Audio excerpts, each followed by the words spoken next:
What is up, guys?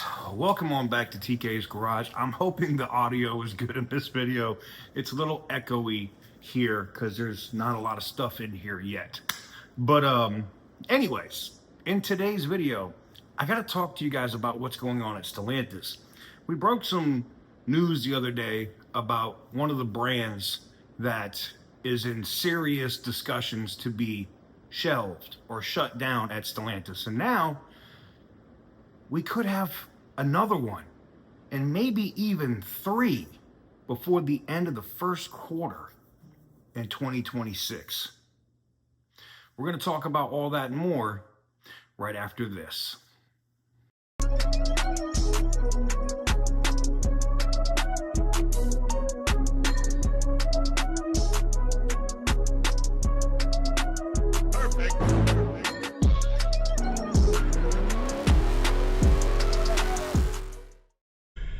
Man, I'm out in the M5 right now today, and we're out doing our Christmas shopping and trying to get some stuff done for people that I care about, because it is that time of year again. Lights are up, gifts are piling up, and if you're still hunting for that perfect last minute present, I've got you covered. This right here is the Extra Card Holder Pro. Honestly, one of the cleanest wallets out there. It's made from 100% recycled aluminum, blocks RFID without bulking up your pocket or your bag. I actually grabbed this one as a Christmas gift from my baby girl. The color was classy, it's functional. She's been wanting something sleek like this, and she totally enjoys it. If you're traveling or visiting family this season, the Travel Vacuum Pack Kit is another solid pick. I've covered it here a few times, and it keeps everything organized and saves a ton of space in your luggage. And for my Android folks, the new Finder card is clutch. It's rechargeable and helps you track your wallet at any time. And they have all different kind of trackers, not just for Android, but iOS as well. Extra's running their Christmas sale right now, up to 54% off. And if you use my code TK's Garage, you'll get an extra 10% off at checkout. Hit the link in the description or scan the QR code that's been on screen. And it's a perfect time, like I said, to grab a gift that actually gets used. And maybe one for yourself too. And as I've said in the past, guys, I don't promote anything. We don't sponsor anything on this channel unless I actually use it. And why this one is not the Card Holder Pro, it is the wallet. You can see how overpacked I have this thing, how durable this thing has been, and how great this thing has been to use. And even though I have it packed like that, it still works every single time. Major shout out to our sponsors over at Extra for continually sponsoring our videos and looking out for us the way they do. We truly appreciate them. So the other day I talked a little bit about DS, all right, or DC, or however the Europeans are mad because it's DS, bro. We're in America, all right? Look, as one of the most underperforming brands, right? And when the Europeans say like Peugeot is great, and it only makes up 5-point-something% of the sales in the company, and Ram and Jeep are making up like the line. That's how you pay that's how you're issuing paychecks. That's how you're getting your salary in Europe, is Ram and Jeep. So let's just keep it a buck here, okay? Antonio Filosa is having to make hard decisions right now. And these decisions are going to determine whether the company can stay afloat as one big conglomerate or whether they have to break it up. Now, Butter talked a little bit about this, and we've been talking about this too for well over a year, that we could have seen Chrysler, Dodge, Jeep, and Ram split off. But do you really think the other brands, you think the board of directors is just gonna let Stellantis, let Filosa split Chrysler, Dodge, Jeep, and Ram off? No. That's what makes the money. That's what pays the bills. So they have to do other things. Like DS. I said, unless it went super high end, unless they completely changed the business model at DS, which, by the way, could be the move. They could shut it down, have it shut down for 12 to 18 months and bring it back as a Bentley-esque type of brand, as a Rolls-Royce type of brand. They could do the same thing with Maserati. The thing with Maserati, though, is because the Italian government is so crazy about it, I don't think they'd be able to do it. But one brand that they could absolutely cut. Now, when I mean cut, I mean shelve. And the other two brands we're going to talk about today are brands that are super insignificant to the company in terms of sales, in terms of moving metal. And that's going to be Lancia and Opel. Now, Opel has a long, rich history, but that thing has been passed around. Wow, I'm going to pass that joke. Let's just say Opel's been passed around a lot. It's been through a few American companies. Oh boy. So Lancia, on the other hand, also has a rich history.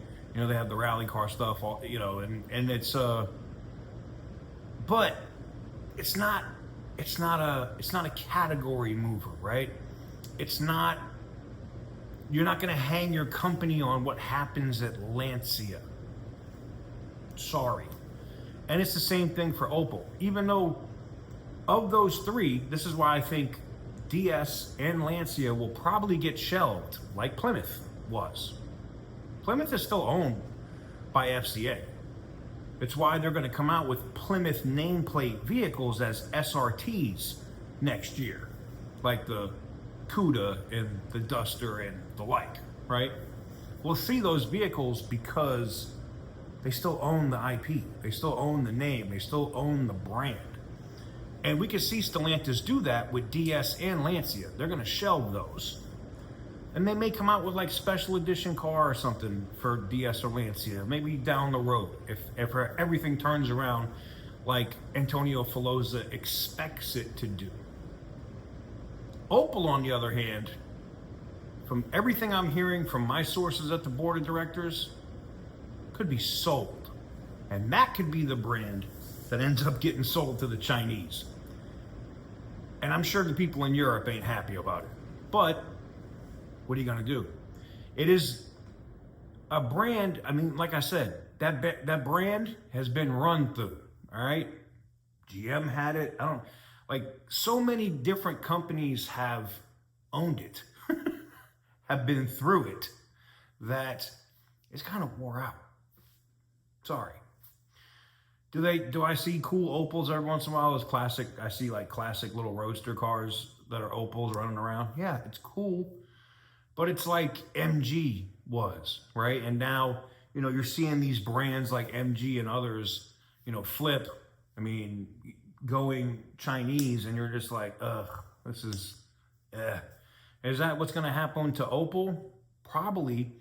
But it's going to give needed cash to the company, that is Stellantis, to allow them to pay some of this debt, maybe buy back some stock and do what they need to do to put the company in a better position to continue to win. Because while they are turning it around right now, holding 14 brands when like a good 9 or 10 of them really don't do shit for your company is a bad move. And that's just speaking from a business aspect, not a automotive fan aspect. This is speaking as, it's like, I don't even want to put it that way, but it's like you have these brands, right? And let's say that's your main, that's your girl, right? And all this other shit over here are the side chicks. And they're doing nothing but just bleeding you dry of money, so that you're neglecting the main chick that literally takes care of you and does everything.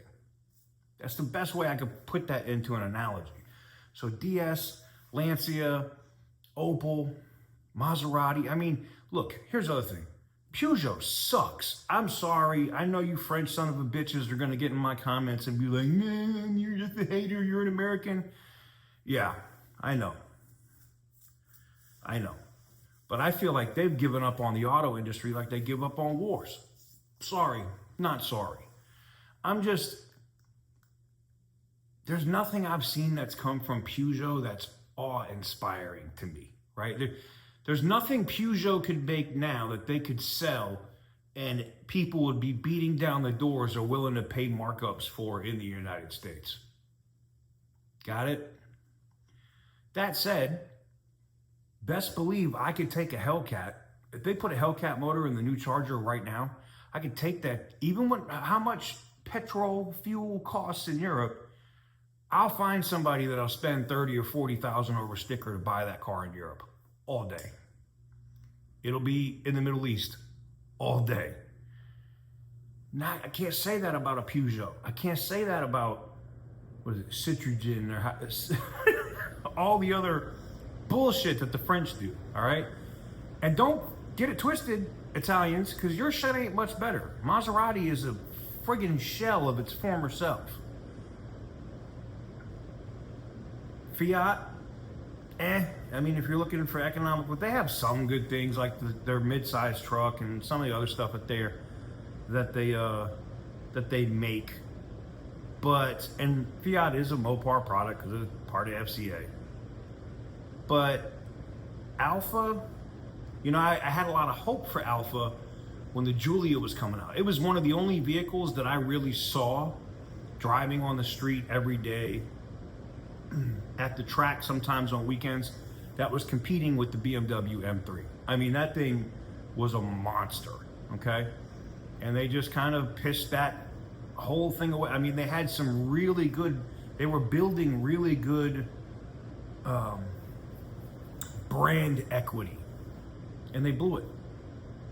Now, that's also because, you know, Alfa has probably had like, who knows how many friggin' CEOs in the last 3 years.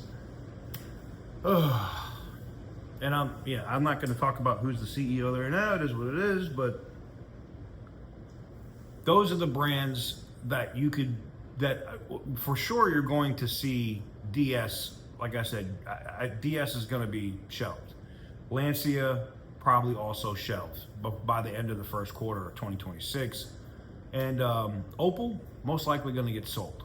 So, you know, I've seen the media talking about, oh, which brand is it going to be? It's brands. Now, we know about the DS thing because of the conversations that were going on at the board. But now them talking also about, well, we could shelve Lancia, maybe bring it back later as a different type of, you know, in a different category, and we could sell Opel.